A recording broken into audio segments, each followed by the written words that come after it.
సోదరులకి నా యొక్క నమస్కారాలు తెలియజేసుకుంటూ, తెలంగాణలో కాంగ్రెస్ ప్రభుత్వం ఏర్పాటు చేసి 17 నెలలైనా ఇచ్చిన హామీలు నెరవేర్చకుండా ఎక్కడేసిన గొంగలి అక్కడే అన్నట్టు ఈరోజు కనబడుతూ ఉన్నది. ప్రత్యేకంగా ఏ సంక్షేమ కార్యక్రమాలైనా కూడా దళితులకు, బడుగు బలహీన వర్గాలకే ఎక్కువగా ఉపయోగపడతాయి. అందులో ప్రత్యేకంగా దళితులకు స్వయాన మల్లికార్జున్ ఖర్గే ఎస్సీ డిక్లరేషన్ ఎలక్షన్ల ముందు అనేక హామీలు ఇచ్చి ఒక్కటంటే ఒక్కటి కూడా ఇప్పటివరకు అమలు పరచలేదు. 6 గ్యారంటీలు, 420 హామీలు అన్నీ కూడా అటకెక్కినాయి.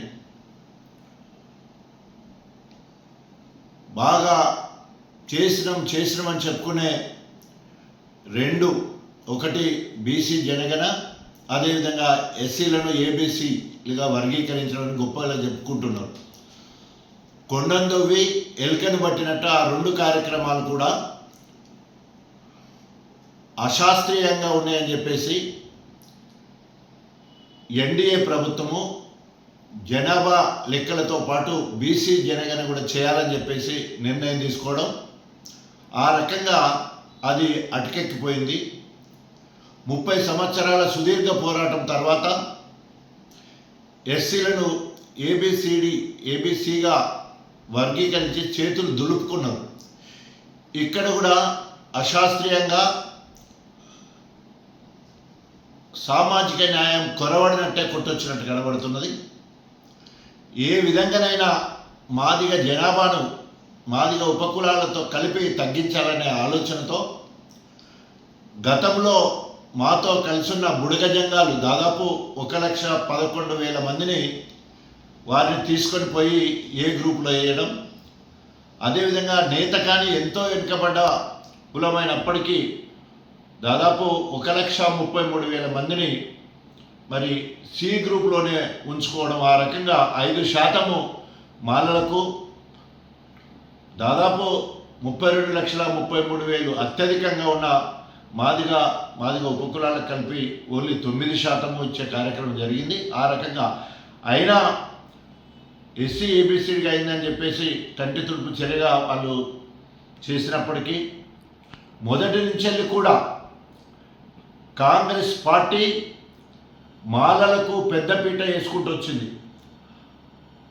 ఏఐసిసి అధ్యక్షుడిగా దామోదరం సంజీవయ్యను 2 సార్లు అధిష్టానము నిర్ణయించడం జరిగింది అవిభక్త ఆంధ్రప్రదేశ్ నుంచి. అదేవిధంగా 1960లో అదే సంజీవయ్య గారిని మరి ముఖ్యమంత్రిగా కూడా మరి నియమించడం జరిగింది. ఇప్పుడు మల్లికార్జున్ ఖర్గే ఏఐసిసి అధ్యక్షుడిగా, రాజ్యసభ సభ్యుడిగా, రాజ్యసభ ప్రతిపక్ష నేతగా వారు కొనసాగుతున్నారు. అదేవిధంగా సిడబ్ల్యూసి మెంబర్గా కొప్పుల రాజు, ఆంధ్ర ప్రాంతానికి సంబంధించిన కొప్పుల రాజును మరి సిడబ్ల్యూసి మెంబర్గా నియమించడం జరిగింది. తెలంగాణలో కాంగ్రెస్ ప్రభుత్వం ఏర్పడ్డ తర్వాత, ఏర్పడక ముందు కూడా ఎప్పుడు కూడా మాదిగలను ఎలుగెత్తి చాటింది లేదు. కానీ వారి దయాదాక్షిణ్యాలతో నేను జెడ్పీటీసీ అయ్యానని చెప్పి, నేను ఎమ్మెల్యే అయ్యానని చెప్పి, ఎమ్మెల్సీ అయ్యానని చెప్పి, ఎంపీని చివరికి ముఖ్యమంత్రి కూడా నన్ను అంటే రేవంత్ రెడ్డి గారిని చేసింది. మాదిగలని అనేక సభల్లో రేవంత్ రెడ్డి గారు చెప్పి ఉన్నారు. కానీ మాదిగలకు చేసింది చెప్పు అంటే శూన్యం. కాకుండా ఈరోజు ఎక్కడ కూడా ఎస్సీలను ప్రత్యేక దృష్టితో చూడడం లేదు. గణపురం నియోజకవర్గంలో దాదాపు 35% ఎస్సీ వాళ్ళు ఉన్నారు. కానీ వారిని మోసడానికి ఎవరు కూడా మాదిగ సామాజిక వర్గం సంబంధించిన వాళ్ళు ఎవరు కూడా ప్రజాప్రతినిధులు ముఖ్యమంత్రి రేవంత్ రెడ్డి గారిని అడిగే పరిస్థితుల్లో లేరు. ఒక కుటుంబం నుండి వివేక్ వెంకటస్వామి, వినోద్ వెంకటస్వామి, డాక్టర్ వంశీ ఎంపీగా 3 మాల కులానికి చెందిన వాళ్ళు ఉంటారు. బట్టి విక్రమార్క, అదేవిధంగా మరి మల్లు రవి ఇద్దరు అన్నదమ్ములు ఉప ముఖ్యమంత్రిగా ఎంపీగా ఉన్నారు. వరంగల్ నుంచి వెళ్ళి కడియం శ్రీహరి గారు బైల్లా బిడ్డ ఎంపీగా బైల్లా, వర్ధన్నపేట ఎమ్మెల్యే మాలా సామాజిక వర్గానికి సంబంధించిన వాళ్ళు ఉన్నారు. అదేవిధంగా మరి మోచి సంబంధించిన మంత్రి దామోదర్ రాజనరసింహ ఉన్నారు. మాదిగల ప్రాతినిధ్యం లేకపోవడం వల్ల మంత్రివర్గంలో ఈరోజు మరి మాదిగల పక్షాన కొట్లాటోళ్ళు కానీ దళిత ఉద్యమాల నుంచి వచ్చిన బిడ్డలు ఎవరు అక్కడ లేరు, మంత్రివర్గంలో లేరు. కాబట్టి వారి గురించి పట్టించుకునే నాదుడే లేడు. ఎక్కడ కూడా నామినేటెడ్ పోస్టులు కూడా ఈరోజు మాల సామాజిక వర్గానికే కాంగ్రెస్ ప్రభుత్వం ఇస్తున్నది. మీరు ఎవరికైనా ఇచ్చుకోండి, కానీ మాదిగ సామాజిక వర్గాన్ని మరి ఏదైతే చాటాల్సిన బాధ్యత ఉండదు కావట్లేదు. మొన్నటికి మొన్న ఎమ్మెల్సీ కూడా ఇంకో మాలకు సంబంధించిన అద్దంకి దయాకరికి ఇవ్వడం జరిగింది. ఎందుకు ఈ మాట చెప్పాల్సి వస్తుందంటే మా మాదిగ సామాజిక సంబంధించిన మంత్రి కానీ లేదా ఎంపీ కానీ లేదా మంచి పొజిషన్లో మరి ఉండేది ఉంటే ఈరోజు మా పక్షాన పోరాడేవాళ్ళు. కానీ ఈరోజు గణపురం నియోజకవర్గం చూస్తే నిజంగా ఆనాడు 94 నుండి 2004 వరకు దళితులుగా మాదిగ బిడ్డలు మరి గబ్బెట బుచ్చయ్య కావచ్చు ఎంపీపీగా, అదేవిధంగా కాసాల దర్గే జెడ్పీటీసీగా, వాసు జెడ్పీటీసీగా, మారపాక రత్నం ఎంపీపీగా, అదేవిధంగా మారపాక రవి ఎంపీపీగా పనిచేసారు. కానీ ఈరోజు వారి బ్రతుకులు శిథిలమైపోయిన ఎక్కడ కూడా మరి వారు వెలుగులో లేని పరిస్థితి కనబడుతూ ఉన్నది. ఆనాడు మాదిగ బిడ్డలు అనేక మంది ఎన్కౌంటర్లో, నకిలీ ఎన్కౌంటర్లో కడియం శ్రీ హయాంలో చంపబడ్డారు. మరి ఈ రోజైనా కనీసం అభివృద్ధి కోసము, మార్పు కోసము మేము కష్టపడి బీఆర్ఎస్ పార్టీ కార్యకర్తలు, నాయకులు కష్టపడి కడియం శ్రీని గెలిపిస్తే ఈరోజు అభివృద్ధి కోసము నేను కాంగ్రెస్కు పోయినని చెప్పి కళ్ళవల్లి మాటలు చెప్తున్నాడు కడియం. ఆయన పోయింది కావ్య కోసమే. కావ్యను ఎంపీగా చేయాలనే ఉద్దేశంతో 200 కోట్లకు అమ్ముడు పోయి మరి ఈరోజు నమ్మక ద్రోహం చేయడం జరిగింది. తిన్నింటి వాసాలు లెక్క పెట్టి కడియం శ్రీహరి గారు కేసీఆర్ గారికి మరి వెన్నుపోటు పొడవడం జరిగింది. 17 నెలల్లో ఒక దళితుల కోసము ఒక సంక్షేమ కార్యక్రమం కానీ, దళితుల అభివృద్ధి కోసము ఒక కొత్త ప్రాజెక్టును తీసుకొచ్చి వాళ్ళ ఎదుగుదలకు తీసుకున్న కార్యక్రమం కానీ, ఇచ్చిన హామీలు నెరవేర్చడం కానీ ఏది కూడా ఇప్పటివరకు మొదలు కూడా పెట్టలేదు. ప్రియతమ తొలి ముఖ్యమంత్రి కేసీఆర్ గారు దళితుల సమగ్రాభివృద్ధి కోసం దళితుల కుటుంబాలు దాదాపు 18 లక్షల కుటుంబాలు ఉంటే ప్రతి కుటుంబాన్ని లక్షాధికారి చేయాలని, దళిత బంధు పేరుతో 10 లక్షలు ఇవ్వాలనే ఆలోచనతో దాదాపు మొదటి విడతలోనే 40,000 కుటుంబాలకు 10 లక్షల చొప్పున ఇవ్వడం జరిగింది. మేము అధికారంలోకి వచ్చేది ఉంటే, కాంగ్రెస్ అధికారంలోకి వచ్చేది ఉంటే 10 లక్షలు కాదు 12 లక్షలు ఇస్తారని చెప్పేసి దళితులందరినీ కూడా ఆశ పెట్టడం జరిగింది. ఆ 12 లక్షలేమో కానీ ఇప్పటి వరకు దళితులకు ఏ ఒక్క సంక్షేమ కార్యక్రమం కూడా అందలేదు. ఆనాటి నుండి ఈ రోజు వరకు తెలంగాణ రాష్ట్రం ఏర్పడడానికి కానీ, అదేవిధంగా కాంగ్రెస్ ప్రభుత్వంలో కానీ ఎప్పుడూ మాదిగలే నష్టపోయింది.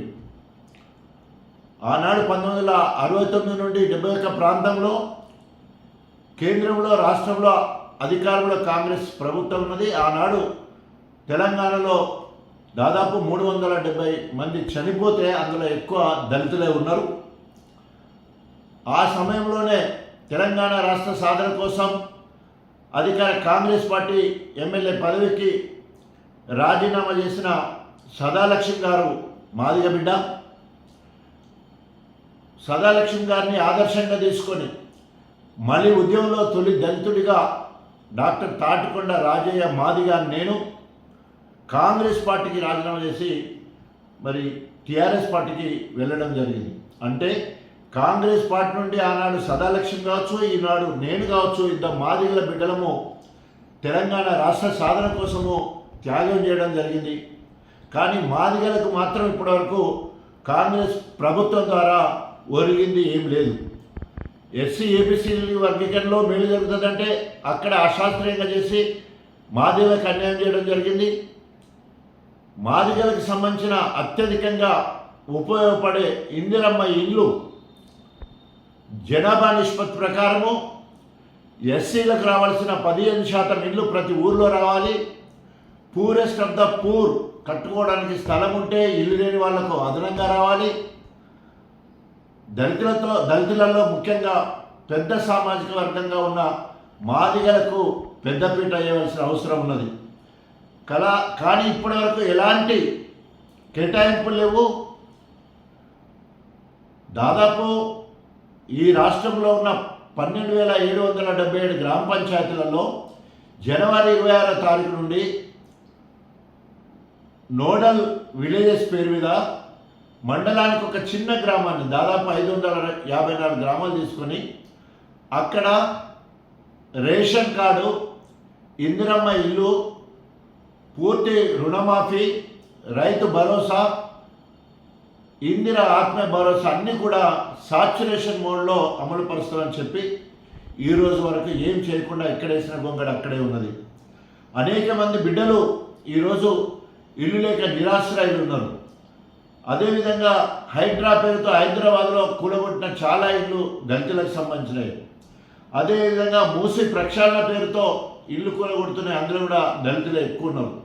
కానీ దళితుల అభ్యున్నతి కోసం ఏదైనా ఒక పథకాన్ని తీసుకున్నారంటే ఏ ఒక్క పథకాన్ని తీసుకోలేదు కాక ఈరోజు ప్రతి గ్రామంలో ఇందిరమ్మ ఇండ్ల సెలక్షన్, గ్రామ పంచాయతీ సభలో లబ్ధిదారుల ఎన్నిక జరగాలని ప్రభుత్వ నిబంధన ఉంటే ప్రత్యేకంగా గణపురం నియోజకవర్గ విషయానికి వస్తే కడియం శ్రీహరి ఇంట్లో ఇందిరమ్మ లిస్టులు తయారవుతున్నాయి.